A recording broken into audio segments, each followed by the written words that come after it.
Garocast, o podcast repleto de fúria. Blood we trust, in blood we trust, in blood we trust, hallelujah! In blood we trust, in blood we trust, in blood we trust, hallelujah!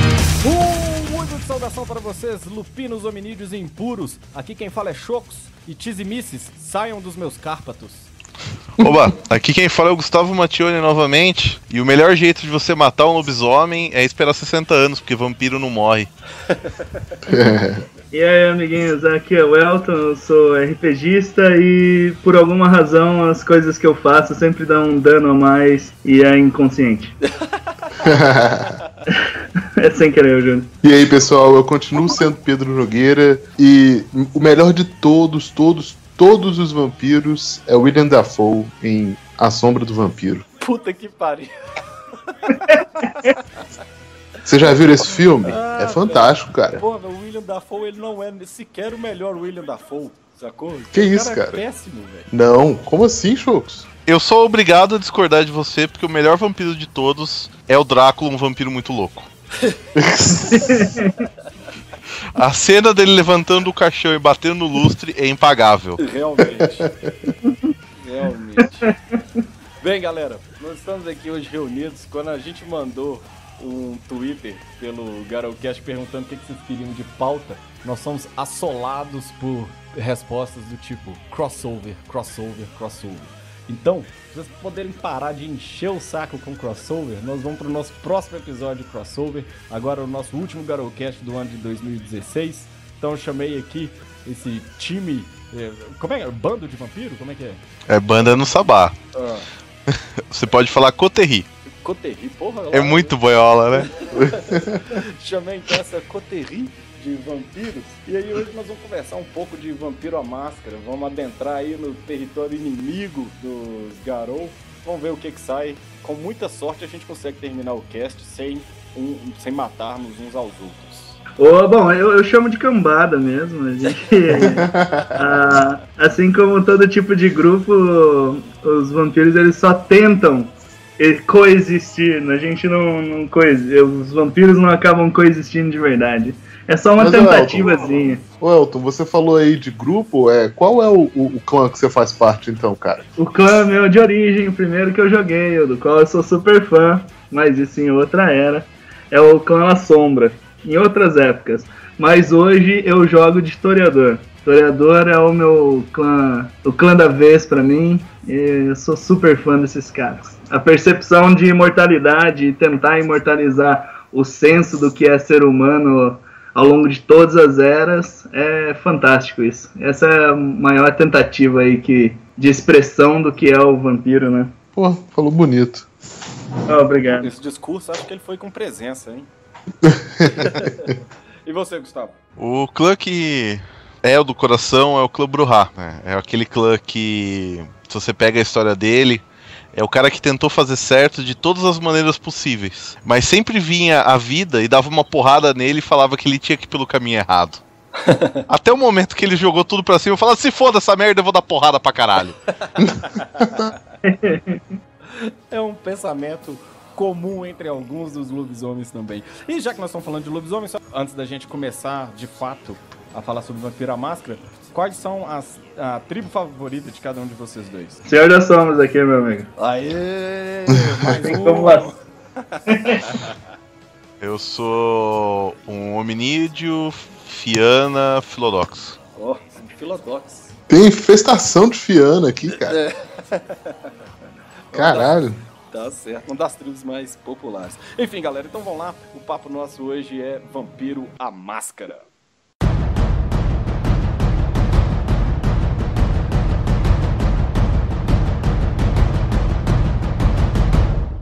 Fala, galera, hoje quem tá aqui na vigília do Carne é o Chocos, sozinho, porque os vagabundos todos saíram de férias e eu fiquei pra trás. A leitura de e-mail de hoje vai ficar pra próxima. A gente vai continuar lançando o Garocast e o Quebra do Osso, mas os e-mails vão ser lidos numa próxima vez, porque a gente teve um breve desencontro de Natal. Tranquilo? Bem, aproveitem aí o papo sobre vampiro. Forte abraço!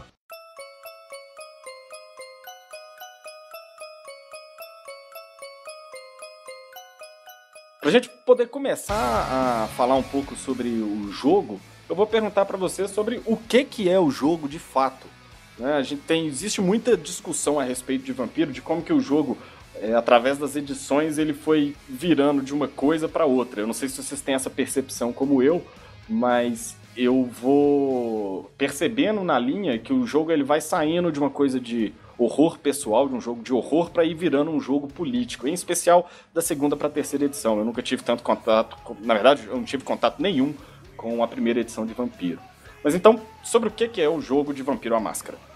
Bom, eu vou vou até falar um pouquinho da primeira edição. Na primeira edição do Vampiro, se jogava basicamente apenas com a Camarilla e com 7 clãs. Esses outros clãs até veio o guia do narrador, e acho que foi o guia do narrador, do jogador, não lembro, mas veio até um livro suplementar e falou sobre alguns outros clãs. Era uma coisa bem restrita, e o Sabá, que é o grande inimigo da Camarilla, era meio que uma lenda. Na segunda edição, o Sabá já foi surgindo com um pouco mais de força. E daí os vampiros da Camarilla tiveram acesso a mais informação. E na terceira edição, com o início da Gerena, as informações que a Camarilla já estava tendo já era o suficiente para entender que tudo aquilo foi uma mentira. Então essa foi a grande evolução, entendeu? O acesso a informações. Mas é meio que uma evolução meio que natural. O jogo de Vampiro, da minha perspectiva, esse lado aí entre horror pessoal e política, é o seguinte, a questão ainda é o horror pessoal, ainda é esse lado mais dark ali da coisa, né? O Vampiro, ele sempre, na minha perspectiva, sempre vai ter esse lado de que, tipo, por quanto mais tempo que você passe olhando e convivendo, porque o Vampiro ele nunca vai viver longe da humanidade, né? Não vai ficar longe dos mortais, né? Porque ele precisa se alimentar deles. Então eu tenho uma perspectiva seguinte, de que ao longo dos anos, o horror pessoal vai vir através desse convívio. E olhar e ver os problemas, e ver os ciclos se repetindo, e os problemas se repetindo, e as tentativas fúteis da humanidade.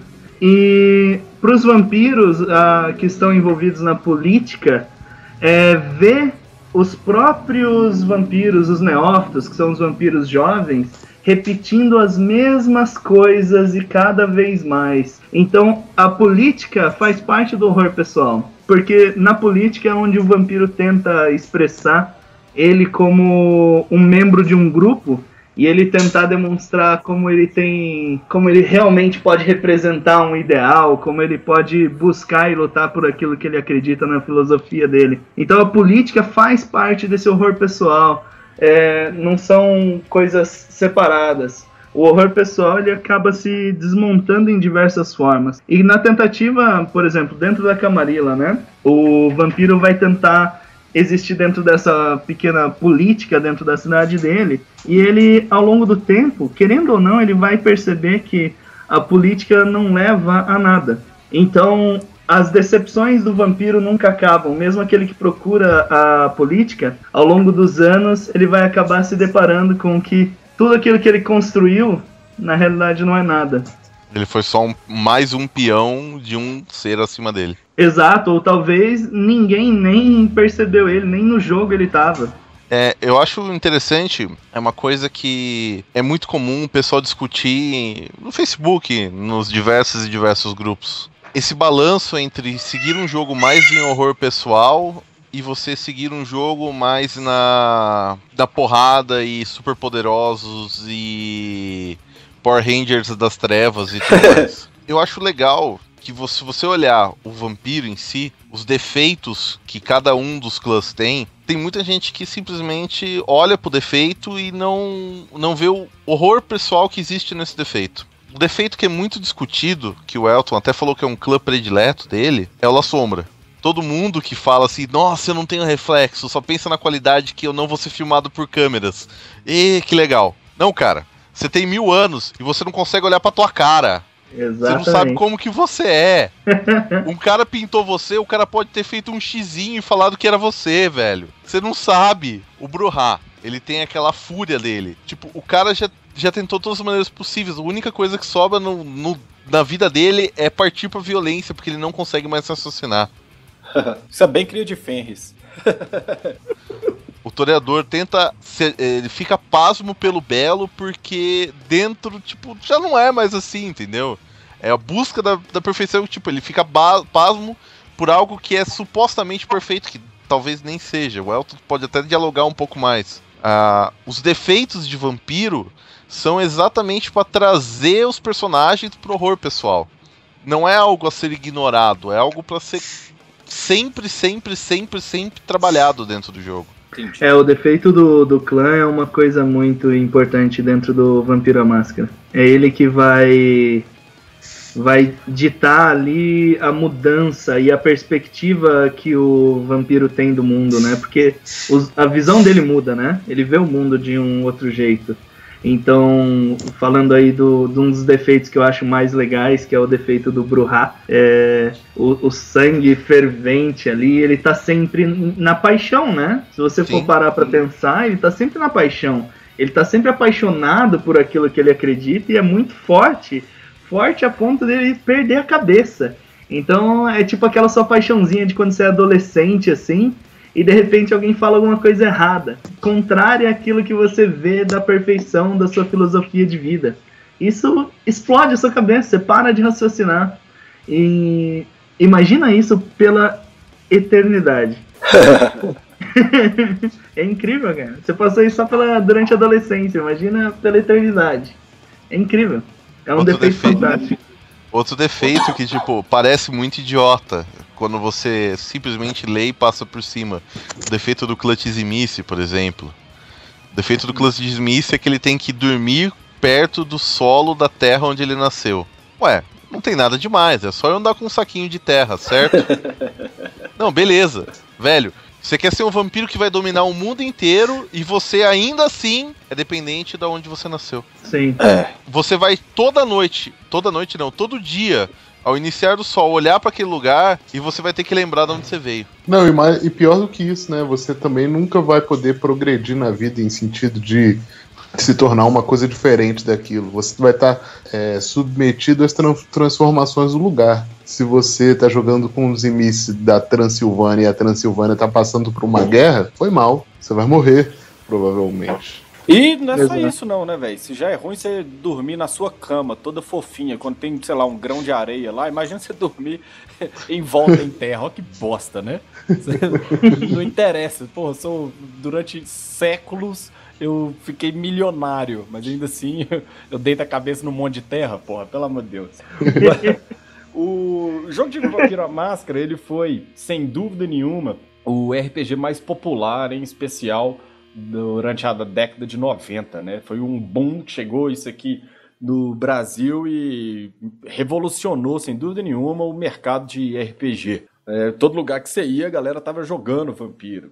Por mais que a gente não goste, a galera aqui do Garocast, né, tem essa rivalidade com Vampiro, a gente tem que admitir que em algum ponto o jogo ele realmente acertou. Então agora a pergunta, eu quero começar por você, Pedro, porque você tem essa visão garou da coisa. Por que Vampiro é um jogo tão foda? Porque foi foda, talvez não pra você, mas pra pessoas. Não, cara, eu não sou um hater. Eu gosto do jogo. O meu problema com Vampiro é que ele faz parte de um cenário maior e o restante do cenário, por abordar vários outros aspectos que são inalcançáveis pro Vampiro, torna o jogo um pouco pequeno, né, comparado com o Lobisomem e tal. Então, não é que eu não gosto, eu vejo alguns defeitos, especialmente quando você tá lidando com crossover, mas fica por aí. Eu acho o jogo foda, porque ele é uma maneira de você introduzir um mito que ele é familiar a todo mundo, né, um dos maiores mitos dos últimos tempos, de maneira a abarcar todas as interpretações conhecidas e comuns de vampiro. E além disso, ele traz você pro papel do monstro, não mais do herói. Acho que ele foi o primeiro grande RPG que fez isso, de deslocar o foco narrativo pro vilão. Né? Não o vilão óbvio, mas o arquétipo, né, o monstro. Então isso é bastante interessante, eu acho. Só pra ficar claro também, em especial pros ouvintes, esses dias inclusive a gente recebeu um e-mail, o cara falando, vocês não deviam odiar os vampiros e tal. E assim como o Pedro, eu faço coro nisso daí. Eu não sou hater de Vampiro também, não. Não é de fato o meu jogo favorito. E o meu problema é que tá com o jogo é exatamente isso que o Pedro falou. O metaplot, eu acho ele forçado dentro do cenário. Mas eu acho que a ideia do jogo deixar de ser um jogo de combate e de rolagem de dados, o Vampiro trouxe essa ideia do Vampiro à Máscara trouxe essa ideia da romantização, talvez, das narrativas em mesa. E isso, pra mim, foi o que tornou o jogo tão atraente. Além de que eu acho que teve um pouco disso no caso do mercado, que era um jogo pra adulto.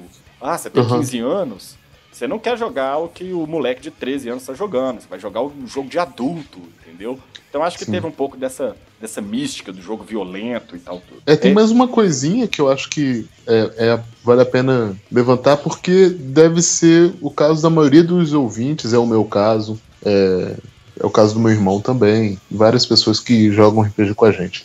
Como o primeiro RPG que eu comprei foi Vampiro e Idade das Trevas, foi a primeira vez que eu vi um jogo de RPG situado no nosso mundo. E aí a gente jogava num submundo, numa sociedade secreta, escondida.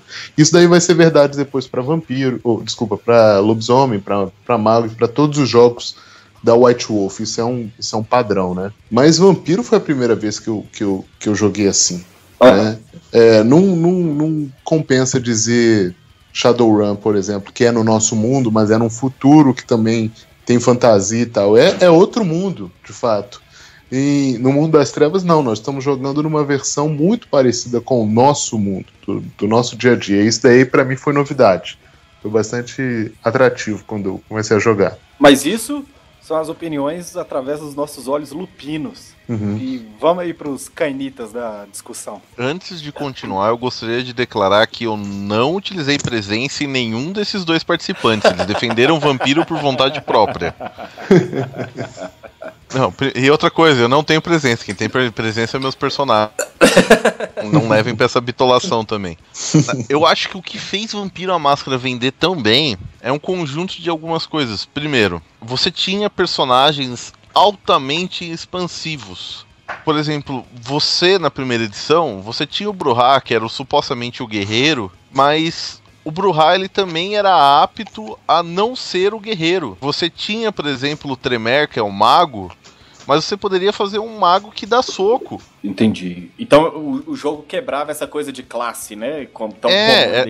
Você tinha o Toreador, que por mais que eu discorde completamente com essa comparação, que era o pseudo-bardo, o clã Toreador, o clã Toreador é tido como um dos clãs perfeitos. Basicamente, você pode fazer o que você quiser, cara. Você tem basicamente um equilíbrio, entendeu? O Ventrua também considero que seria mais ou menos como um clérigo / bardo, ou algo parecido com isso. Mas não encaixa perfeitamente nessas classificações, né?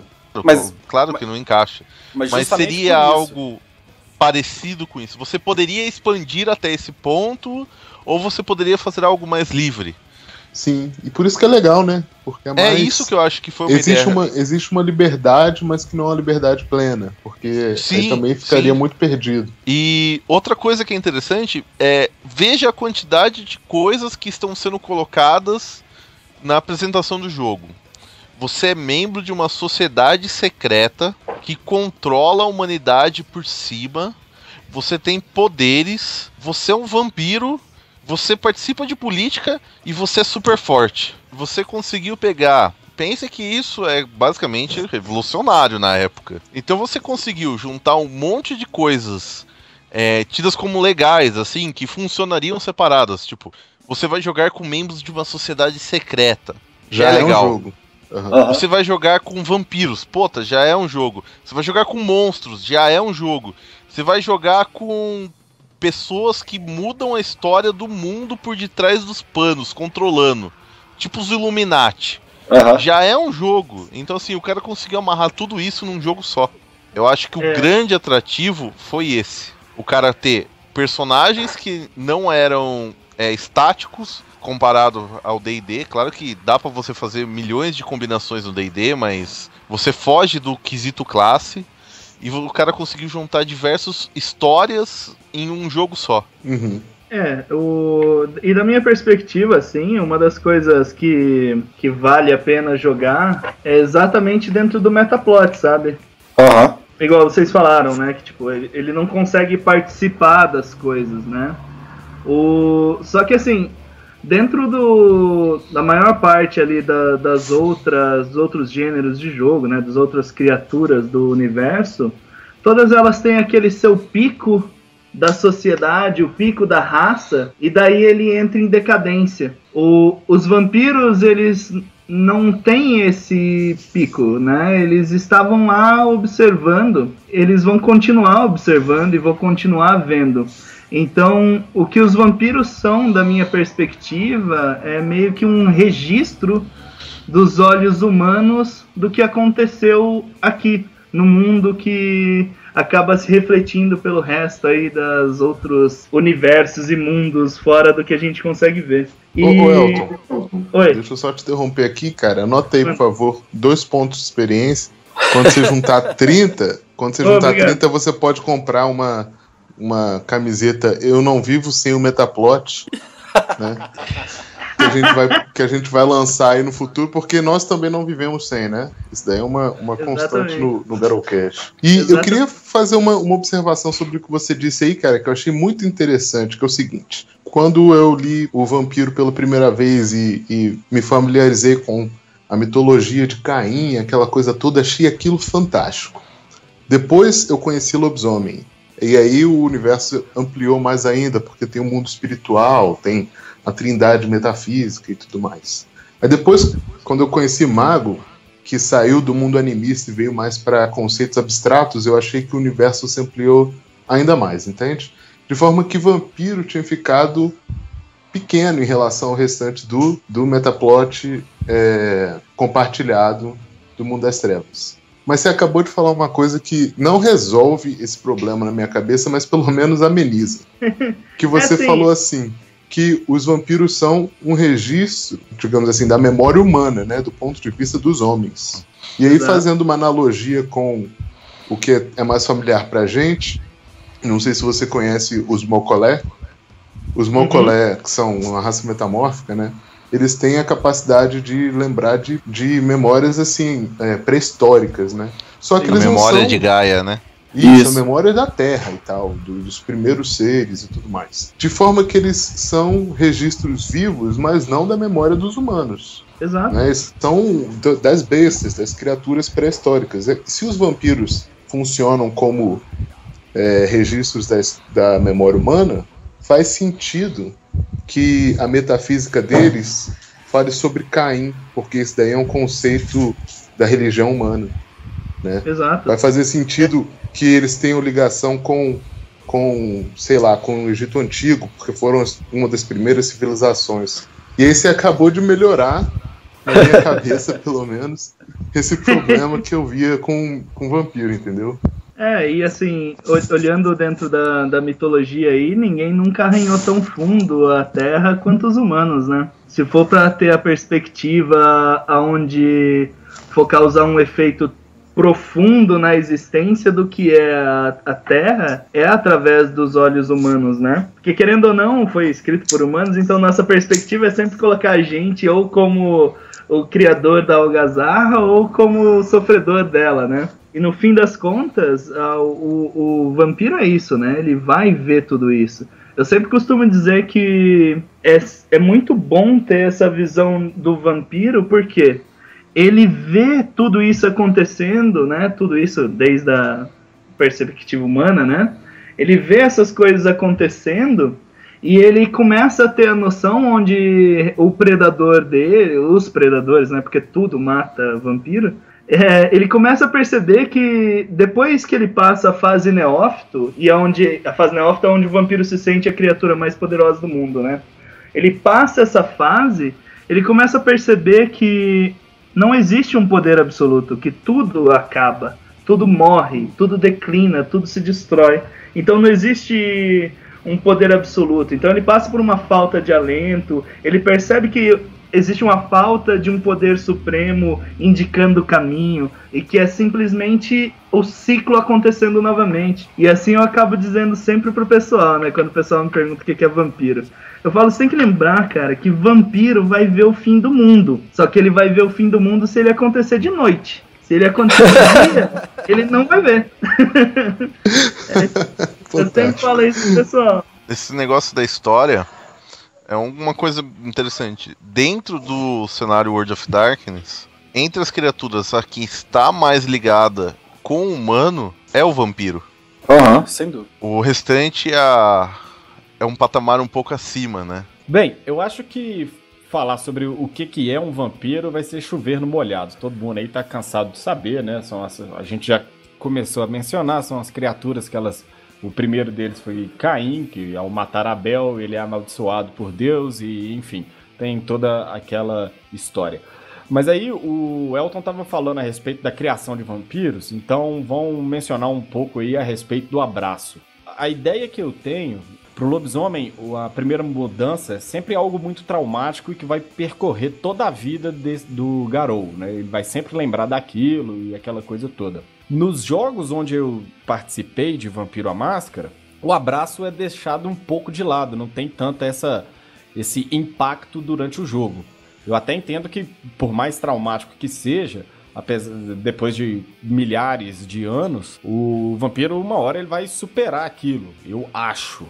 Então eu queria que vocês falassem um pouco aí agora a respeito do abraço e de como que ele impacta o jogo. Eu acho que é uma discussão um pouco longa do impacto, porque cada clã interpreta o abraço de uma maneira diferente também. Por exemplo, é dito que os Las Sombras, eles têm o costume de escolher uma pessoa que vai ser uma candidata a ser abraçada, uma pessoa que está bem na sociedade, daí ele vai lá e tira tudo dela e espera ela se reerguer.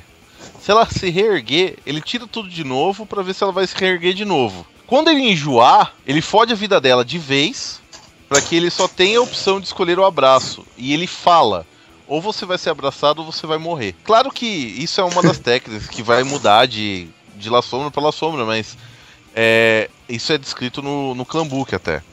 No Clanbook até a história conta de um cara que ele fudeu tanto o cara, mas tanto o cara que no teste final o cara ficou paraplégico. Porra! E ele foi abraçado paraplégico e ele usa tentáculos como cadeira de roda. O cara, ele é abraçado sabendo que ele vai ser abraçado.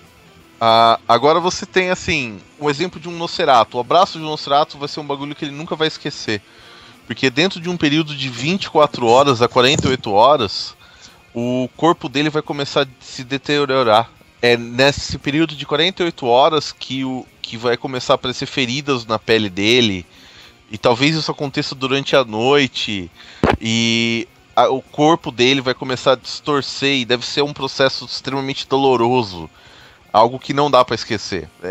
No Clanbook fala que alguns Nosferatus, além de ter o corpo alterado e transformado em monstro, também tem a mentalidade e a mente destruída por causa da dor, por causa da maldição em si, entendeu? Então, assim, como esse processo é feito, eu acho que é meio complicado. Se você fosse pegar, por exemplo, o Sabá, que vai lá e abraça em massa, sai correndo atrás de um monte de gente, mete uma mordida no pescoço, bate com uma pá na cabeça, enterra pra baixo. Se o cara virar pra cima e sair e for de noite... Tem esse detalhe? Aí o cara vai ficar traumatizado com isso pro resto da vida? Não vai também, porque o cara vai perder a humanidade, vai ganhar uma trilha daqui 2 anos e vai esquecer disso, entendeu? Então, assim, o abraço, ele é místico, ele é um ritual, mas eu acho que varia muito de clã pra clã. Eu acho que o interessante aí que você falou, o Choco, é que o negócio é o seguinte, você falou que isso acaba sendo esquecido, né? Durante o jogo. É porque essa é a parte onde o jogador pode entrar com a parte dele, sabe? É a parte mais aberta. Porque isso pode acontecer de uma infinidade de formas, assim, N maneiras podem acontecer. Então pode ser traumático, pode ser durante uma noite de amor com sua imagem perfeita do que seria o seu parceiro perfeito, né? São histórias muito, muito diferentes e backgrounds muito diferentes. Então, mesmo dentro de clãs onde você... Igual, o Gustavo, ele cobriu aí a parte mais ampla do negócio, né? Mas só que existem as peculiaridades, existem aqueles que vão fazer as coisas de formas diferentes, né? Então existe aquele que vai conviver, antes de escolher abraçar o cara, vai conviver com ele, vai passar um tempo, anos com ele, Existem aqueles que vão seguir só uma família, e essa família, ele vai ver essa família se desenvolver ao longo de gerações, e daí vai escolher. Existem aqueles que vão simplesmente virar, esse cara aqui, ele parece ser foda, na primeira noite já vai lá e abraça. Tem aqueles que vão fazer abraço por vingança, né? O abraço fica no jogo, geralmente, né? Ele fica no jogo pro jogador criar na história dele, fazer o background dele, e isso vai afetar muito ele, porque a história foi ele que criou. Então, a parte do abraço acaba tomando essa importância. Vai ser a parte que joga ele no mundo. Então, o jogador, ao criar a história dele, ele vai escolher como ele foi jogado nesse mundo, o que vai ser a primeira impressão dele sobre o mundo vampírico, né? E a primeira impressão é a que fica. Então, muita gente acaba lidando com essa parte do abraço como sendo a coisa mais importante ali das primeiras mesas. E depois, ao longo do jogo, né, a ideia é que esse personagem comece a ser modelado pelo ambiente, né, e ele se altere com o tempo passando. Essa aqui é a ideia do abraço ficando por conta do jogador. Uma coisa que é interessante... pelo menos eu acho interessante. No livro, quando você vai responder aquelas perguntas que ninguém responde, mas deveriam responder de como criar um personagem, sabe? Aonde você nasceu, o que você fazia, quantos anos você tinha. Tem diversas perguntas. Sim. Se você for perceber bem, essas perguntas não são de você vampiro. Essas perguntas são de quando o seu personagem era só um humano. O background, que é a história do personagem ali, eu pelo menos tenho o costume de escrever, sei lá, 20% como vampiro. E os outros 80% apenas a história humana. Eu acho que é uma parte que normalmente as pessoas não jogam, até porque tá indo pra jogar Vampiro à Máscara, não humanos. Humana treta. Humana treta. Escrever a história do personagem é até uma coisa legal. Escreva a parte humana, faça o seu abraço na história, mas dê um pouco de foco pra isso, pois é o comecinho ali de tudo. Porque assim, não importa que você tem 1000 anos, você pega os romances, no meio da história o cara tem trejeitos da época que ele foi abraçado, do que ele foi abraçado. Então aqueles 20, aqueles 30 anos que ele viveu como humano, tem um impacto em toda a existência dele. Por mais que ele transcenda, pare de seguir a humanidade, essas raízes desse tempo de humano são bem fortes em toda a imortalidade. Então assim, talvez o tempo de humano seja até mais importante que o período do abraço, aquele momento. Esse lado dos trejeitos aí eu concordo com o Gustavo, mas em partes. Eu levo mais esse lado de trejeitos sobre como é a sua percepção de mundo quando você é mortal, sabe? Igual, por exemplo, em alguns locais no mundo era aceitável o canibalismo, né? Hoje em dia, na nossa sociedade, já não é. Então, a noção do que é bom e mal, do que é humano e o que não é humano nessa localidade, é bem diversa, é bem diferente do que a gente tem hoje, né? Então, eu imagino que o que aconteça com o vampiro, os trejeitos que ele carrega para a vida dele eu vou me alimentar desse mortal que está passando por aqui. Eu vou beber o sangue dele até ele cair no chão, ou eu vou só beber um pouquinho, depois eu bebo de outro cara ali, assim ninguém passa mal, ninguém fica doente, porque cai a imunidade. Então, essas perspectivas de visão de mundo são esse lado aí do que, na minha perspectiva, são importantes para o cara ter isso como um senso bem firmado na hora de criar o personagem dele e carregar isso para o mundo. Porque a perda, e carregar isso pro mundo vampírico que eu tô falando. Porque a perda de humanidade dele, né? A perda de humanidade, a gente conta isso por bolinhas na ficha, né? Que é a visão filosófica do vampiro sobre a existência de quem ele é. E daí tem uns outros negócios, depois acho que a gente vai falar sobre isso mais pra frente. Mas a perspectiva dele, do quanto ele consegue ficar consciente da existência e de como ele interage com os outros, ela é abalada por esses preceitos, essas coisas que ele viveu como humano. E isso vai refletir sobre quando ele bater de cara com os problemas da existência vampírica. E essas perspectivas, elas se transformam bem rápido, né, cara? E aí você pega um ser milenar, as coisas, elas podem ficar calcificadas na memória, nos hábitos deles, sei lá. Acho Ou que, não, né? por exemplo, ou não, mas, sei lá, eu fico pensando... É pior, se for pelo contrário... sei lá. Uns imice de uns 200 anos aí, não é uns imice dos mais velhos, mas, pô, ele tá com um problema lá com alguns inimigos, faz uma gulag, extermina todo mundo, tá de boa. Isso daí na perspectiva antiga, né? Tá tranquilo. Exato. Uma das outras características do cenário, ela diz respeito à guerra entre Camarilla e Sabá. E muito já se falou, né? Muitas pessoas no começo, talvez até pela falta de material que chegava aqui no Brasil, que não chegava aqui no Brasil, na verdade, muitas pessoas entendiam o jogo como Camarilla do bem, Sabá do mal, mas eu acredito que hoje, 2016, isso já caiu por terra, né? Todo mundo já entende o jogo de uma maneira melhor. Se você acha que o jogo, você ouvinte acha que o jogo é assim, você está jogando errado, pelo amor de Deus, para e lê o negócio que a porra não é assim não.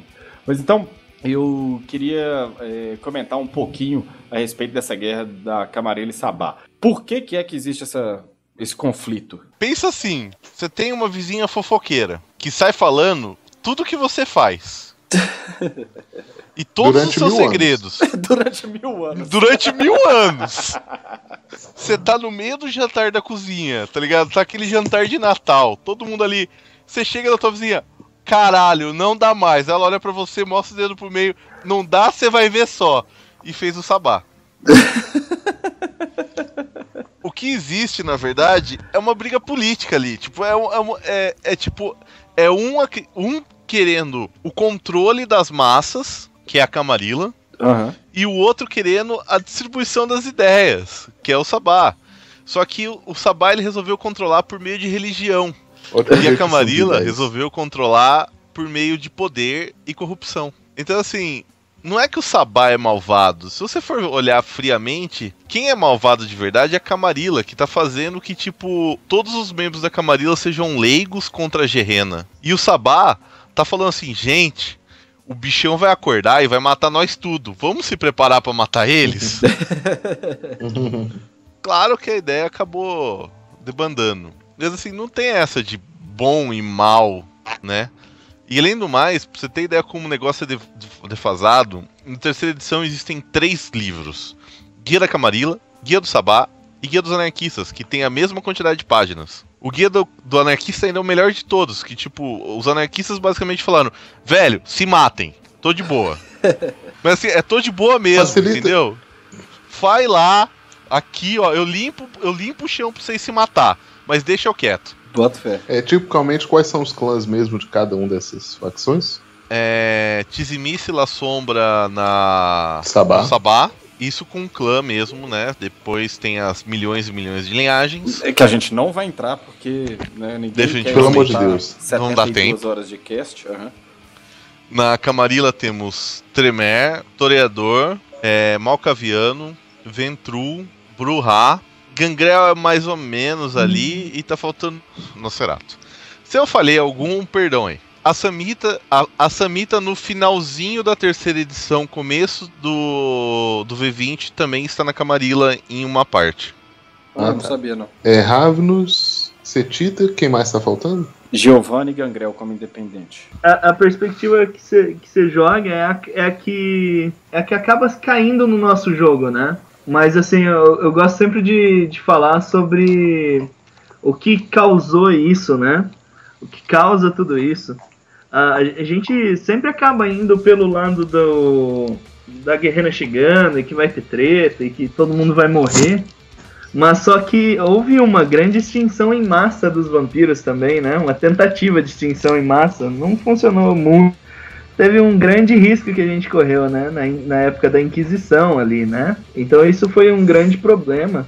Aí vem a necessidade de se juntar, né? Pelo bem maior da raça. E a Camarilla acabou decidindo, quem sabe manda, né? E por aí vai. Eu esqueci o ditado. Aí a galera que sabe é quem pode, e eles que mandam.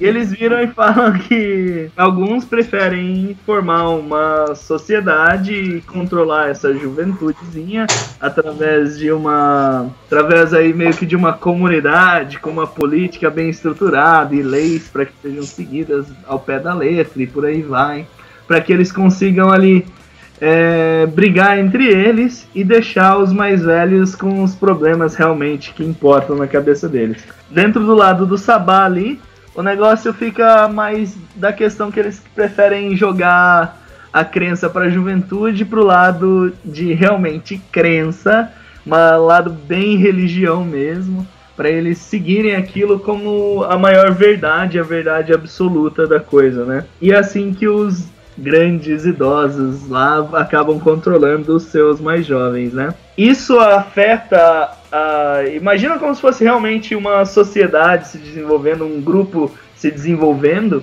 e um sendo desenvolvido em cima de política e briga política, né? E o outro sendo desenvolvido em cima de crenças realmente bem voltadas para o lado religioso, assim, e se criando essa ideia de noção de poder entre eles e essa necessidade de caça, né, pelos mais velhos e por aí vai.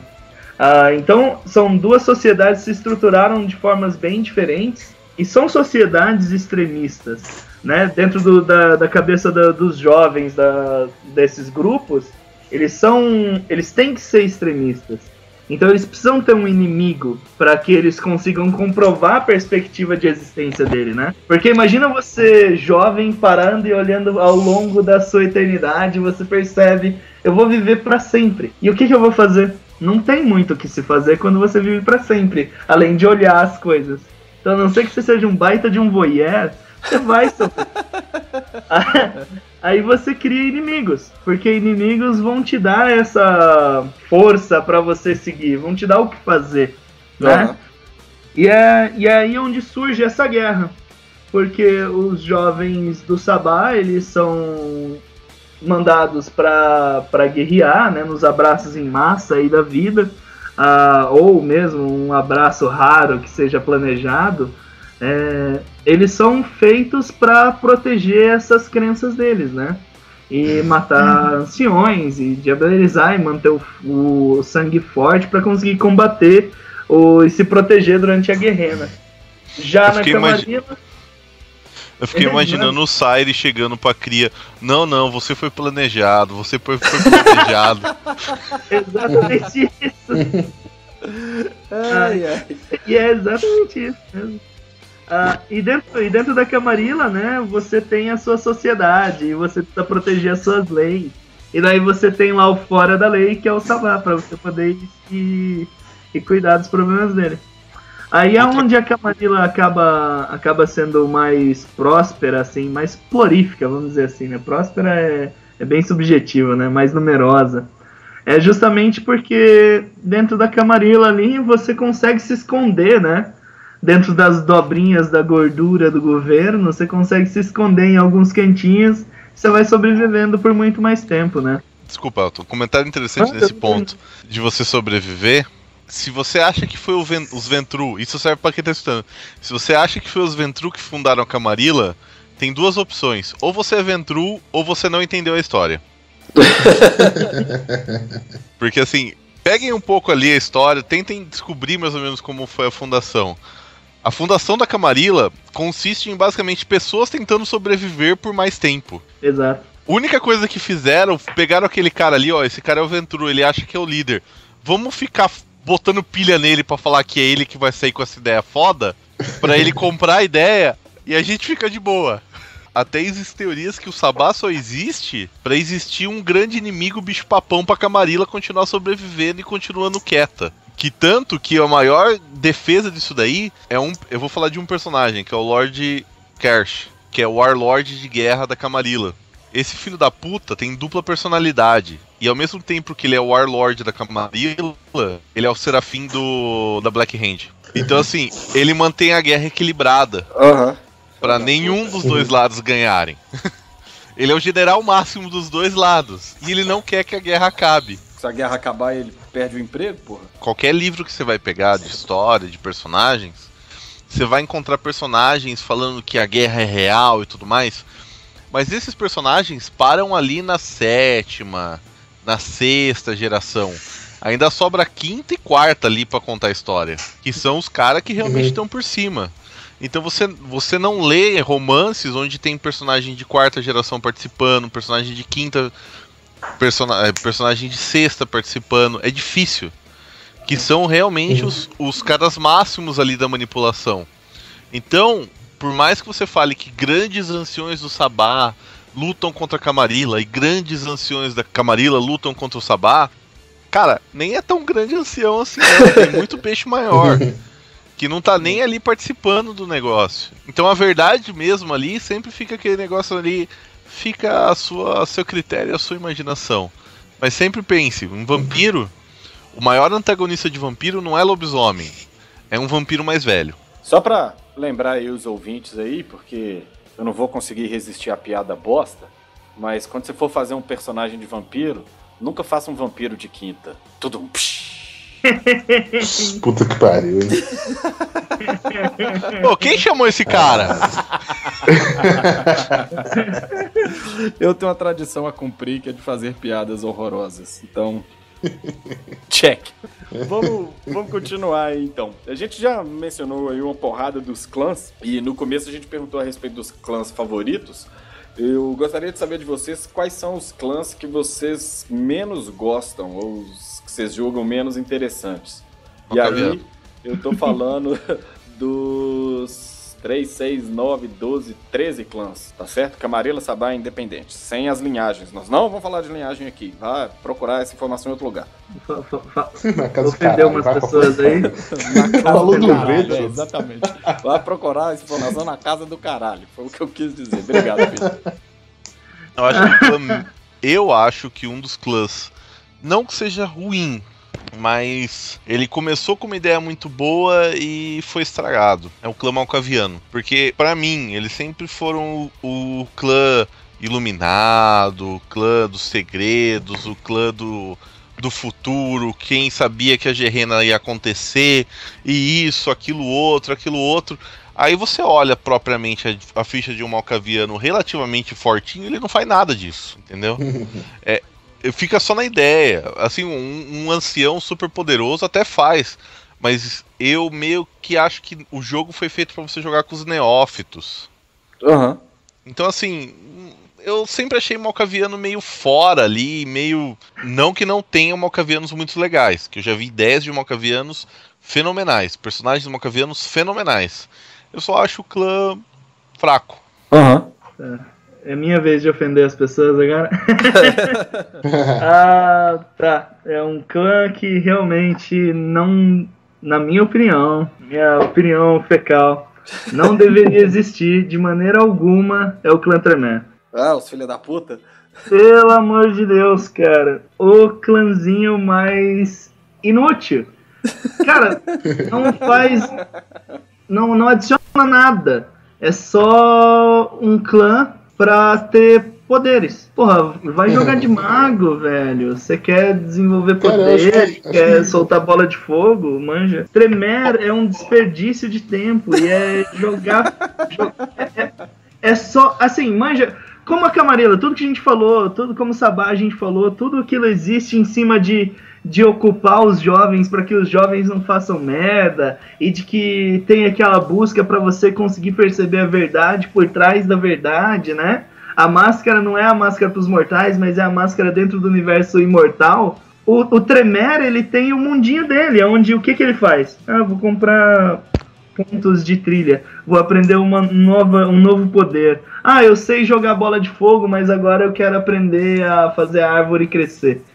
Eu quero aprender a voar agora, sabe? Eu quero fazer café sem ter que pensar. Só quero que eu sentir a vontade e o café surja. E é isso. A existência deles não faz parte do universo vampírico. Eles não precisam disso. Não faz o menor sentido. Se existe um clã que podia ser independente, era o clã deles, porque dentro deles eles têm uma estrutura. É um plot hole enorme. Eles não têm a menor necessidade de se submeter a Camarilla. Não faz sentido. Os caras têm um poder mágico enorme, dentro do universo vampiro enorme, claro. Fora dele não é tanto assim. Mas dentro do universo vampírico é muito grande. Sim. E os caras estão lá, fazendo o que? Nada. Estão lá porque veio no Clambu que eles querem provar que são vampiro. Veio na historinha da Camarilla que eles são vampiro. Dos vampiros, aliás, né? Do Vampiro da Máscara, que eles querem provar. Eu não acho que os Tremere adicionem nada. Tudo que eles fizerem, todos os pontos a favor, a gente pode falar que qualquer outra pessoa poderia ter feito isso. Eles só existem pra agradar a galera que quer soltar magia. Eu consegui sentir o ódio na voz do Elton enquanto ele tava falando dos Tremere, saca? A raiva que ele tava sentindo. Eu vou defender um pouco os Tremere agora. Mas calma que não vou defender muito. Eu não vou defender muito porque eu concordo com o Elton. Lembra que eu disse que a Camarilla não foi fundada por Ventrue? Sim. A Camarilla foi fundada por Tremere. Com certeza, cara. Mas assim, com certeza. Foram os Tremere que acabaram de matar um clã inteiro, que precisavam de alguma ajuda, que chegaram naqueles outros clãs. Então, tá ligado a esses muçulmanos que vem matar os 6? Eu resolvo. Só que aceita eu. Dá pra ver perfeitamente a jogada. Você percebe isso lendo o livro da Idade das Trevas? Que os Tremere não são ainda considerados são um novo clã, exatamente. Não são vistos nem como vampiros, muitas vezes, e sim como feiticeiros do sangue, aquela coisa. E aí você vê que eles utilizam isso como uma jogada, né, pra estabelecer o poder dele. Como ainda não existia a Camarilla, e depois eles se tornam um clã dos mais proeminentes, isso daí é uma jogada. É muito plot envolvendo os Tremere, só que é justamente pra justificar o erro de ter esses caras no meio. Bota fé. Exato. E voltando ao meu ponto anterior, o que aconteceu desses caras quererem a Camarilla e querer ser aceito? O que aconteceu? Os outros vampiros deram um gelo neles e isso feriu os sentimentos deles? Não faz sentido, cara. Tudo bem, eu entendo. Tal. Construíram um universo para que eles fizessem parte. Isso eu tô ligado. O universo foi tentando corrigir os seus erros ali. Só que um dos maiores erros disso é a existência do clã Tremere. Pedro, destile seu ódio. Cara, pra mim, se tem uma coisa que é uma burrada e assim, é um clã inútil, não deveria existir, é o Giovanni. Puta que pariu, velho. Pra que existiu o Giovanni? E principalmente o seguinte, a inutilidade completa e total e a falta de caracterização bem feita do clã é um detalhe. O problema maior pra mim é eles virem substituindo um clã tão fantástico quanto os Capadócios. Concordo plenamente. Tomando a posição lá dos necromantes e tudo. Inclusive a postura em relação à morte dos Capadócios, eu acho ela muito mais assim rica de filosofia e substância, né, e possibilidades para o jogo do que do Giovanni. Eles não conseguem nem se decidir o que os Giovanni são. Em determinadas partes da descrição eles são meio que um clã de mafiosos, depois eles são necromantes, depois eles são feiticeiros, e fica numa coisa assim indefinida e descaracterizada. Eu acho simplesmente horroroso. É jogar o poderoso chefão bebendo sangue, né? Não dá certo não, cara.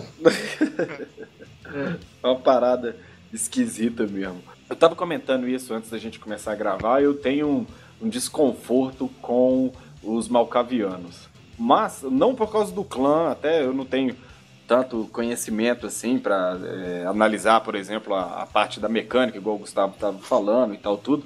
Mas a minha birra, e eu sei de onde que ela vem, do malcaviano e toreador, por causa de jogadores. Eu já joguei com péssimos jogadores de vampiro, e aí o cara vira malcaviano, ele vira o malcaviano pantufa, igual o Gustavo tava falando que era o nome, né? Eu sou um maluco aqui, olha só, vou bater em você com meu pirulito. Pô, vai tomar no cu, pô. Que horas? Você não começou a jogar essa merda porque era um jogo pra adulto? Então agora você vai fazer um retrocesso, pô. Pelo amor de Deus, né? Porra é essa? Então isso me deixa puto. E toreador, porque tem um cara que já jogou comigo e toda vez que ele vai jogar como toreador e ele é aquele jogador chato e fala assim, não, eu quero fazer isso, eu quero fazer aquilo, não sei o quê, eu posso ter tal e tal qualidade, tá, meu irmão, vai tomar no cu, você e seu toreador. Aí eu fico puto com o jogador, mas aí eu tomo birra do clã também. Então, meu voto vai pra esses dois. Beleza. E Ravenous também, pô. Ah, só ladrãozinho, eu vou roubar você, olha só, tem ilusão. Pelo amor de Deus. Eu não gosto de vampiro, não. Mas, só pra ficar claro, eu falei que eu não gosto de vampiro. Eu acho os Zimice do caralho. Então, só pra galera aí não ficar achando que eu só odeio as coisas. Mas não ia ser muito mais legal que os Zimice fossem uma linhagem de Drácula e os Setitas de Sete, e aí os clãs da Camarilla de Caim. Mas, eu acho não, essa calma, legal. mas você acabou de falar duas verdades, brother. Ah, é? O Drácula Como eu sou foda. Deixa eu... O Drácula é Tizimice e Sete era um vampiro. Sim, mas o que o Pedro fala é que ao invés de vir de Caim, os Setitas, eles deveriam vir de Sete. Aquela coisa assim, o primeiro vampiro pra eles é Sete. Então eles vão contar as gerações deles como as distâncias que eles têm de Sete. A mesma coisa dos Zimice a respeito do Drácula. Olha, se eu não me engano, o Setita conta mesmo a partir de 7. Ah. E a Samita... Eu acho que o Setita sim. A Samita é um clã até legal, porque, tipo, o nome verdadeiro do clã não é a Samita. O nome verdadeiro do clã é Banu Hakim, que em árabe significa filhos de Hakim. Olha que legal. Que Hakim é o terceira geração. Uhum. Só que existem boatos e relatos que Hakim era o filho mais velho de Caim. E ele era mais velho que até os outros antediluvianos. Então talvez Hakim não fosse um terceira geração, e sim um segunda. Interessante isso. Sim. O lance, cara, que me incomoda é porque como Caim é um mito abraâmico, né, judaico-cristão, embora você possa dizer que os vampiros de segunda ou de terceira geração eles foram fundadores de outros clãs, a origem acaba sendo judaico-cristã, pelo menos na fonte mitológica, né? E isso me incomoda um pouco. Se os vampiros da Camarilla fossem derivados de Caim, para mim ia ser perfeitamente plausível, enquanto que os Ravenous, que são lá da Índia e não tem nada a ver com a cultura e com a herança, que eles fossem derivados lá, fossem filhos de Ravana, e Ravana fosse um vampiro original, assim como Caim, aí eu ia achar isso mais interessante, entende? Esse é meu argumento. É uma boa perspectiva. Eu entendo o seu ponto. Só que assim, eu vejo isso da seguinte forma. Assim como dentro do universo, assim como existem brigas entre qual é a forma correta de se viver como um vampiro, também vão existir essas brigas como de onde eles originam, né? Nos livros nos clan books, né, quando a gente pega, eles vêm e apresentam relatos de vampiros falando coisas que são contraditórias, assim, porque são relatos de crenças mesmo, né? Então você vê apresentações bem diversas, né?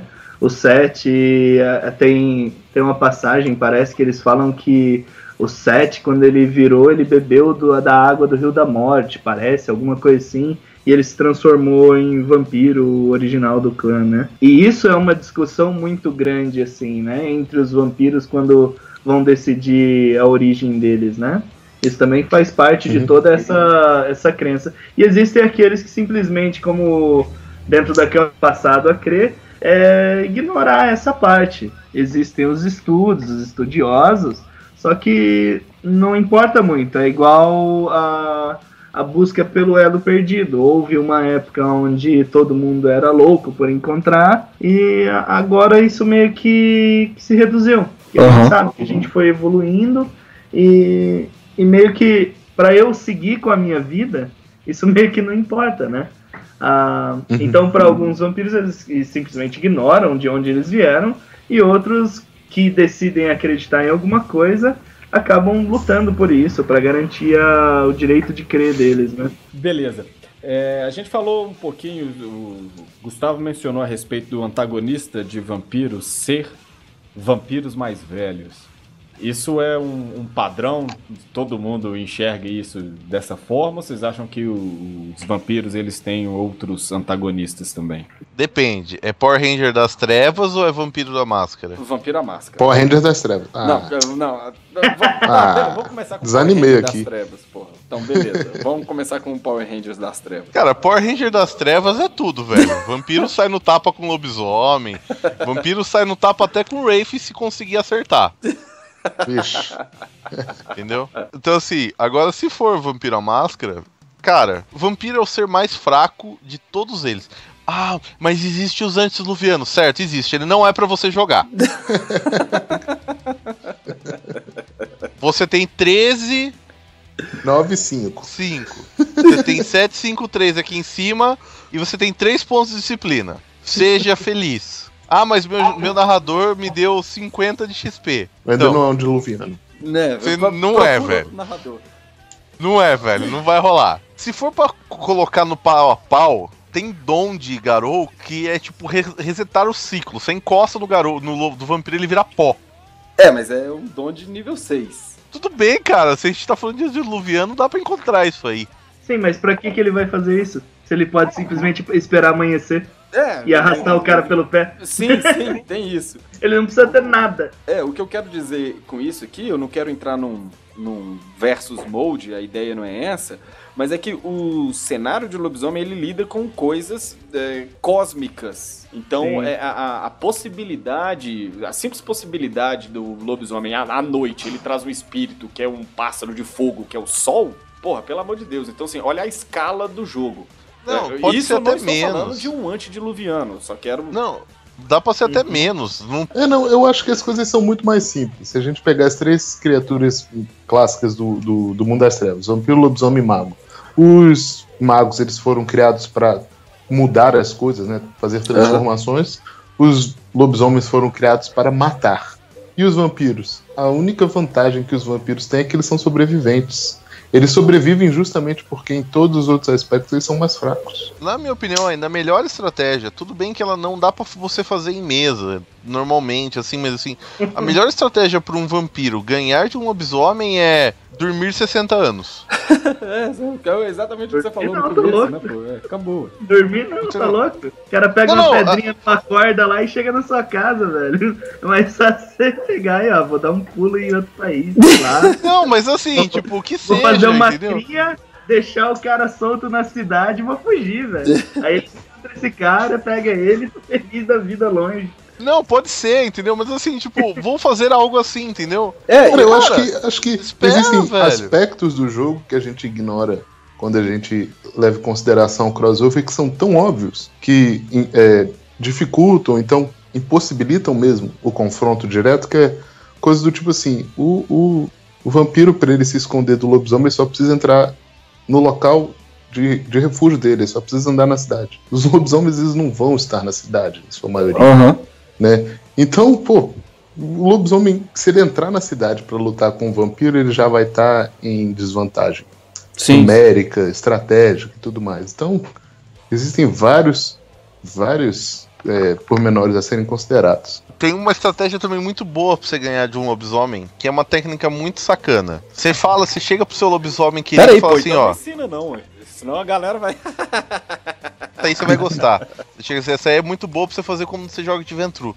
Você chega assim, ó, seu lobisomem. Esse aqui são os seus parentes. Garanto a vida deles feita por 4 gerações. Deixa eu em paz. Pronto. Ó, o Senhor da Sombra já tá apertando a mão, já. Já tá concordando com os termos. Acaba que em um possível combate, aí eu concordo, não vai dar pro vampiro, mas o lobisomem porra, o vampiro não vai... Você não se preocupa se uma criança falar que vai te atacar. E o lobisomem para um vampiro é isso, é uma criança. E você falou, pô, vou esperar. Ó, meu irmão, fica sentadinho aí que eu vou ficar esperando aqui e você vai morrer naturalmente e pronto. E eu resolvi o problema de um inimigo. Né? Então, eu acho que são bem opostos nesse sentido, né? Eu acho que o antagonismo entre as duas criaturas, ele deveria, no livro mesmo, ser tratado muito mais como uma curiosidade, porque a própria perspectiva, a visão de mundo das duas criaturas implica em uma incompreensão da perspectiva Garou principalmente, né? É impossível entender o que é um vampiro. O que ele tá fazendo, a que força ele pertence ou a que força ele obedece. Essa é uma boa pergunta. A que força pertence um vampiro? Na minha opinião, é a Wild. Weaver. Na minha opinião, é o Weaver. Porque eles são estagnados. É exatamente a visão curiosamente, dos Garras Vermelhas. Entre as forças, eu diria que o vampiro, ele meio que pode caminhar, né? Sim. Ele é uma perspectiva tão alienígena pro Garou que olhar para um vampiro e ver um vampiro que tá lá jogando bola com as crianças na rua e olhar para um vampiro que tá lá construindo um império de, sei lá, produção de celulares que roubam todas as suas informações e ele olhar essa dicotomia e ele tentar definir a criatura, a espécie como uma parte de uma força. É um alienígena isso para os olhos de um Garou, sabe? É uma coisa tão fora da existência dele que é muito difícil dele pôr o dedo e falar isso é isso. Não, mas assim, na minha opinião, os Garou não tem outra coisa mais importante pra se preocupar do que vir encher saco de vampiro? Porra, o fim do mundo! O fim do mundo só, né? É a galera que... Sei lá, eu acho que por causa de uma questão de mercado, eles colocaram as duas raças como inimigas, ancestrais e tal, tudo. Olha só, as fichas têm bolinhas, elas são iguais, você vai poder jogar um contra o outro e tal, tudo. Mas, de certa forma, a forma como eu entendo, as duas raças, elas se ignoram. Porque um não tá no mundo do outro. É aquilo que o Pedro falou, os vampiros, os lobisomens não estão nas cidades, os vampiros não estão dentro dos cairns. Porra, por que eu estou preocupado? Só pra ficar o registro aqui, antes do ouvinte abrir o computador rapidamente e começar a mandar um e-mail pra gente como que o vampiro dele derrotaria um lobisomem. Cara, não.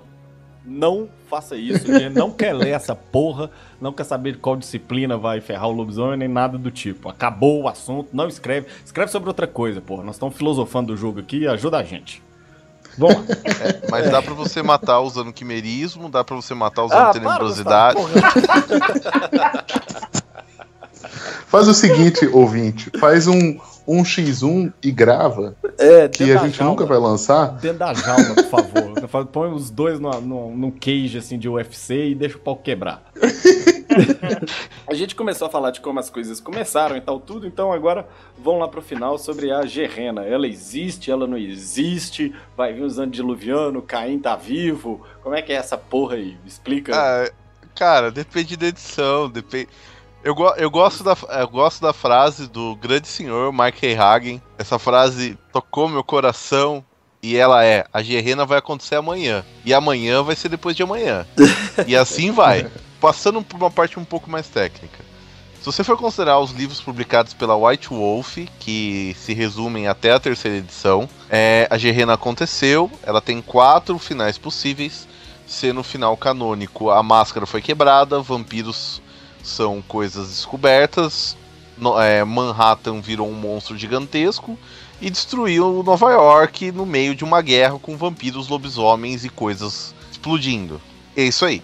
Se você pega o V20, a Gehenna ainda não aconteceu, ela vai acontecer amanhã. Se você pega os livros da By Night Studio, que é a empresa oficial por fazer os livros para live, a Gehenna aconteceu, só que ela não foi tudo isso que você estava imaginando, e ela meio que, tipo, já foi, entendeu? Então, assim, tipo, chegou, deu todos os sinais, tipo, a Gehenna é hoje, só que não aconteceu nada. E agora temos a suposta 4ª edição, que não vai existir mais, que a Paradox cortou as asas da Onyx Path, e tem a 5ª edição, que a gente não sabe como vai ser. Aí não tem informação nenhuma, né?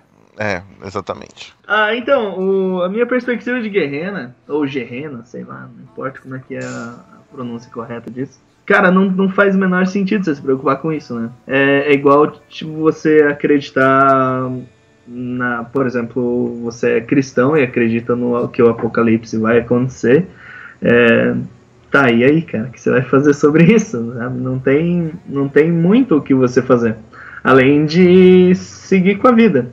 E é isso que acontece na época que você para jogar. Então, pro cara que tá jogando a mesa, a Gehenna tá lá. Ela pode existir, pode não existir, é tão real quanto qualquer coisa que você virar e acreditar. Então, na mesa, eu acabo meio que... Minha perspectiva é... Ah, tá. Vocês já ouviram falar dessa história aí, bola pra frente. Não tem muito. Se você quiser perseguir isso, é só mais uma máscara. Saquei. Querendo ou não, você vai debater com outra máscara.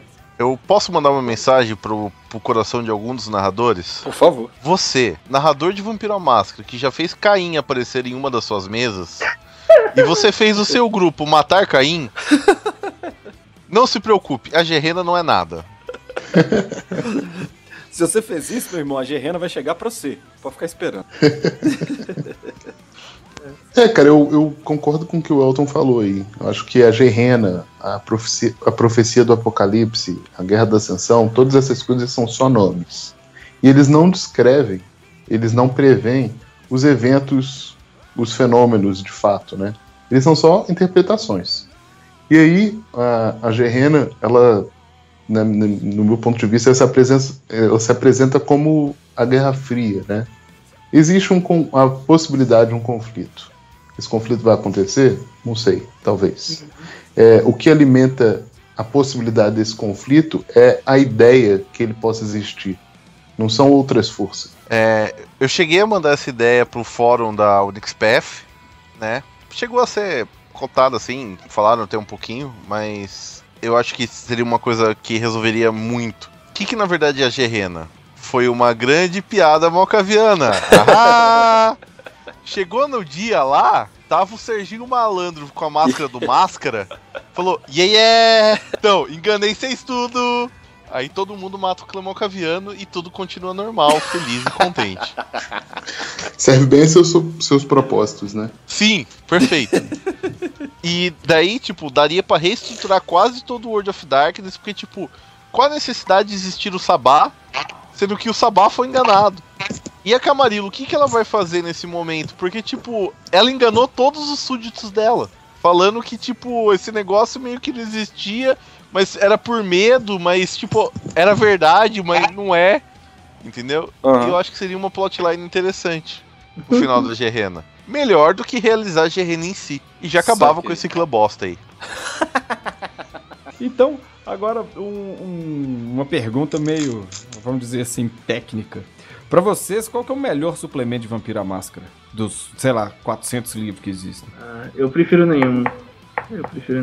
Nenhum?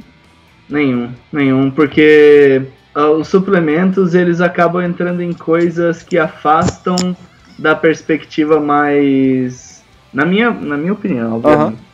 Eles afastam a visão do jogo em si, estando voltado pro personagem e pro horror pessoal, e eles começam a ficar muito cenário. Pô, Então que legal. eu prefiro evitar esse lado de suplementos aí. E começa a ficar então muito... Então você é um purista. Temos um purista aqui, então. Quer dizer que temos um purista nesta reunião. Eu quase gritei blasfêmia agora. Gustavo vai começar a arremessar livro no C agora. Gustavo curte isso aí. Gustavo vai falar um negócio mais voltado pro pessoal, o pessoal curte. Eu realmente sou bem fora desse lado, não é pro meu jogo. Bota fé. É um fã purista, cara. É aquele tipo de cara que só ouve os 3 primeiros discos de uma banda. Ele é hipster. É hipster. E conta você, eu Gustavo. curti o universo original muito antes da galera. Olha, eu tô olhando aqui pra minha estante, procurando um, mas eu acho que eu vou repetir o livro que eu falei no último cast. Caçadores Caçados. Ó. Também mais um aí, né? Que vai lá na raiz da coisa. Pior que eu gosto um pouco disso daí. Aê, toma! Mas é pra jogar de caçador, tá? Não é pra jogar de vampiro. Lógico que é, né? Mas agora sim deu até uma palpitação aqui, ó. Mordeu a língua. Mas assim, a gente tá falando sobre coisas que agregam ao universo de vampiro. Aquilo ali não agrega em nada. É muito da hora com um jogo à parte de caçador. Ô, Elton, apaga aqueles 2 pontos de experiência aí, cara. Pode pagar? Vou pagar. Ué, tá criticando o Metaplot, porra? É verdade. Cara, um livro que eu gosto muito é o Ghoul Fatal Addiction. Eu gosto muito daquela esse é muito ideia. bom. Em especial, talvez, porque tem muita coisa sobre os Dizimis, que é meu clã favorito, né? As linhagens de carniçais deles. Eu acho tudo aquilo muito, muito interessante. E é um livro denso, vamos dizer assim, o texto e tal. Então eu curto bastante. Só posso fazer um comentário sobre o Ghouls? Manda lá. Vai lá. É muito legal esse no Ghouls. Eu não lembro em que ponto conta aquele Ghoul que matou o senhor dele, porque ele amava tanto o senhor dele que ele não queria mais compartilhar com os outros. E que ele sabia que o senhor dele ia perdoar ele mesmo ele tendo morrido. Porque o senhor dele amava ele muito, assim como ele amava o senhor dele. Eu olhei aquilo e fiquei assim, nossa! Isso foi pesado! É psicopata, né, velho? Então, eu vou dizer, cara, que o melhor suplemento de vampiro se chama lobisomem, a Idade das Trevas. Concordo plenamente, é só um suplemento, alguma coisa adicional de vez em quando. Então, beleza, galera. A gente percorreu aqui a nossa pauta, evitando ficar próximo de mecânica, aquela coisa toda, e demos uma nossa pincelada sobre a filosofia de Vampiro à Máscara. Então agora nós chegamos na parte do nosso desafio de posto, onde eu vou fazer uma pergunta para vocês, meio fora da caixa, vamos dizer assim, e quero saber a opinião de vocês e também a opinião dos ouvintes, que podem sempre mandar os seus e-mails para naçãogarou@yahoo.com.br. No desafio de hoje, eu vou fazer 2 perguntas. Vou fazer uma pergunta para o Gustavo, vou fazer uma outra pergunta para o Elton. E Pedro, você, como você tá de posto mais avançado, já fez vários desafios de posto, eu vou te dar a chance, você vai poder escolher a pergunta que você quiser para responder, beleza? Ok. Então tá jóia. Bem, a primeira, vamos misturar um pouco então os cenários, vamos fazer um crossover aí. A pergunta para você, Gustavo, que eu queria saber é o seguinte: você vai jogar com uma abominação. Nossa. Massa véi total. Eu quero saber de qual clã e qual tribo essa abominação seria. Qual, na sua opinião, quais são as tribos e o clã que melhor se encaixam para criar uma abominação? E, obviamente, eu quero saber por quê. Enquanto você pensa, já vou fazer a pergunta pro Elton, que aí o Pedro já vai decidindo também o que ele vai responder, beleza? Elton, você vai transformar um dos clãs de vampiro em uma tribo de lobisomem. Eu vou excluir o Gangrel porque vai ser a mais óbvia deles. Você vai criar uma nova tribo. Então você não pode simplesmente falar, os Bruhá seriam os crias de Fenris. Não, eu tô querendo que você crie uma outra tribo. Qual seria o clã, que obviamente, respeitando as filosofias do clã, qual seria o clã que você transformaria numa tribo e por quê? E onde ele se encaixaria no jogo, né, nesse caso? Os dançarinos do tamanco alto, toreador.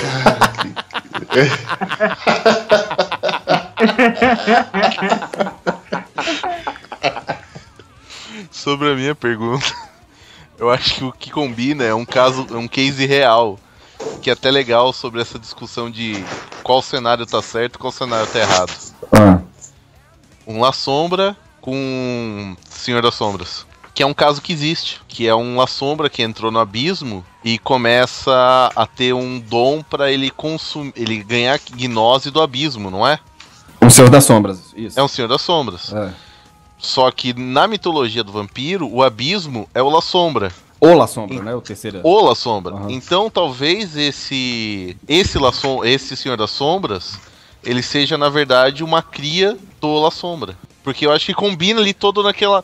Tipo assim, claro que você tem que dar uma olhada por vários ângulos, né? Uhum. No ângulo do vampiro, o que ele é? Ele é uma abominação do La Sombra.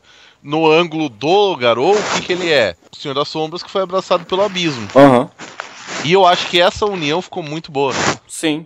É curioso você falar isso, eu não sei se você sabe, mas na mitologia de lobisomem existem dúvidas se o abismo controla o Senhor da Sombra ou se hoje ele ganhou o poder sobre o abismo. Então existe uma codependência do reino como personagem. Então isso seria mais interessante ainda, porque teria a tenebrosidade, que é a disciplina do abismo. Sim. O que justificaria mais ainda. Bom, se eu fosse pegar um clã como conceito e transportar esse conceito pro universo ali de Garou, de lobisomem, né? Eu acho que eu levaria os Malkavianos. Como aqueles que veem a verdade, mas não sabem contar ela, né? Eu acho que seria interessante eles estarem meio que independentes dessa guerra e virando entre vamos destruir mais rápido ou vamos tentar manter para tentar salvar. Eles chegariam meio que no meio do caminho ali, sabe? Olhando para os dois lados e tentando impedir alguma coisa, tentando mostrar a verdade. Eles meio que percebendo a inutilidade disso e tentando trazer essa verdade da cabecinha deles que eles não conseguem falar pra ninguém como é de verdade. Sim, algo meio Eu acho Profetas do Apocalipse, aquela coisa que a gente vê em filme, o cara na rua, o fim está chegando. Exato, algo assim, só que com um cara que vai ser um lobisomem mesmo, um lupino ali. Uhum. Então ele vai... Eu imagino uma tribo assim, tendo uma grande variedade de personagens, desde aquele grupinho que prefere ir lá e atacar mesmo, impedir que a guerra entre lupinos aconteça. Lupinos é um termo bem jogador de vampiro, né? Mas... impedir que isso aconteça, essas guerras, essas lutas, sabe? Pedro, qual pergunta você responde do desafio de hoje? Cara, eu acho que eu vou responder a da Abominação. Porque enquanto vocês falavam sobre os La Sombra e os Deus das Sombras, eu pensei em outra associação que é meio óbvia, mas que não favorece o jogador. Né? E talvez a dos La Sombra e dos Senhores das Sombras possa ser levada a favor do jogador, mas essa que eu vou propor não. Peregrinos Silenciosos e Assamitas ou Peregrinos Silenciosos e Capadócios? Abordando o aspecto da mortalidade, né? A ligação dos peregrinos com os fantasmas. Das terras da sombra. E aí eu fico pensando... Isso. Aí eu fico pensando que a associação com o Assamita seria a pior. Veja bem, os Assamitas são um clã de assassinos e eles, né, além de serem assassinos profissionais, além de ser isso que eles fazem, eles são assassinos por natureza, porque são vampiros. Sim. E aí o que esse peregrino silencioso faz? Ele está produzindo fantasmas que vão assombrá-lo. Então isso não vai ser benéfico para ele. Mas é benéfico para narrativo, né? Cria um personagem da hora. Eu não sei se você fez essa associação na hora que você estava pensando nisso, mas você não tem a impressão de que isso é muito Eutanatos? Não tô criticando a ideia, não.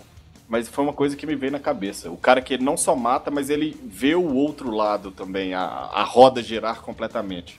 Então, eu acho isso mais se for Peregrino Silencioso com Capadócio. Porque o Capadócio, diferente do Giovanni, ele não é exatamente um necromante. Ele é um cara que contempla a morte. Eu entendo assim, ele é mais um pensador, né, um estudioso sobre a morte do que um feiticeiro, né? Alguém que vai usar aquelas magias a seu propósito. Eu acho que ele é mais os Capadócios são mais assim contempladores. E aí acho que essa associação com o Peregrino Silencioso e a ligação com os mortos também já leva para esse lado, entendeu? Que ele vai ser um cara que vê os fantasmas e tal. Enquanto que se ele jogar de Assamita com o Peregrino Silencioso, ele é o cara que produz fantasmas, entendeu? Ele é um assassino. Saquei. Então ele é o algoz dos fantasmas que o perseguem. Entendi. Então tá aí a resposta dos três aí no desafio. Pra não ficar de fora, eu vou responder também. E então eu vou fazer coro ali com o Elton e responder a pergunta dele, que aí fica 2 pra cada lado. Pô, mas repetido não vale não, hein? Não vai ser repetido não. Meu problema é exatamente esse, que agora eu tô fudido, porque eu não sei qual clã eu escolho pra transformar numa tribo. Pior que os clãs eu enxergo as tribos nele. Todos já tem, né? Exatamente. Foi a minha dificuldade também. Mas, apesar de não gostar do clã, eu vou de Ravenous, transformar eles numa tribo. Eu sei que os Peregrinos Silenciosos têm uma vertente muito próxima dos Roma, né? São os ciganos, a etnia. Mas ainda assim, essa proximidade com eles fica muito distante através do papel que os peregrinos cumprem de mensageiros e toda essa questão da morte. Então, eu acho que uma tribo mais voltada pro... Sei lá, vou falar um termo aqui, mas eu não quero soar muito estereotipado, mas uma tribo mais voltada pro lado Hagabashi. Essa coisa essa coisa, vamos dizer assim, ladina, para usar um termo de D&D, dos Ravenos, do crime e essa coisa toda. Então, eu acho que uma tribo mais voltada para esse lado encaixaria, pegando esse aspecto e ignorando um pouco o lance do lance da vida, da pós-morte dos peregrinos silenciosos. De novo, eu tive uma dificuldade com isso porque eu enxergo as tribos nos clãs, com exceção do Malkaviano, e aí o Elton roubou a minha resposta, então beleza.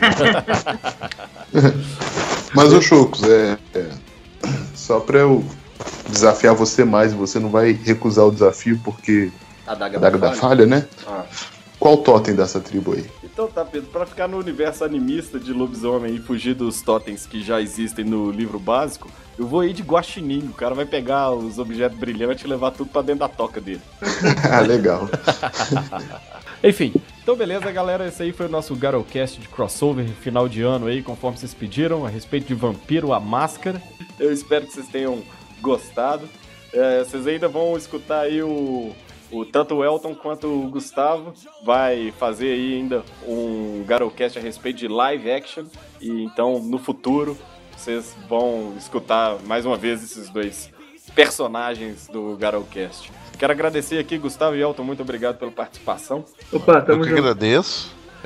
Deixo só um recado para os ouvintes. A lojinha ainda tá aberta, dá tempo de comprar pro Natal. É, verdade. O Gustavo já participou aí uma vez aí do nosso do Quebra do Osso a respeito de coleções. Esse episódio vai estar aí linkado aí no post. Se você quiser, né, espero que você já tenha escutado, mas se você não tiver escutado, ouça lá, tem as dicas de compra do Gustavo, vai ter o link aí também pra lojinha dele aí, beleza? Pedro, mais uma vez, valeu, mas você Valeu, é de cara. casa, né, então... Tô de cueca sentado no sofá aqui. Inglabro. Porra, só não é glória bonito. Mas tá bom, então, galera, a gente fica por aqui. Um uivo de despedida pra todo mundo. Valeu. Valeu.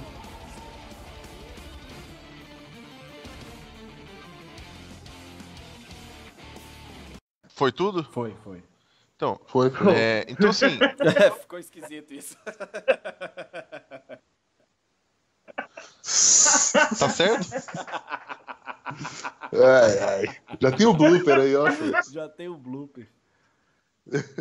Que rolou? Você falou, foi tudo? Aí eu, foi. Ah, não! Corta esse bagulho!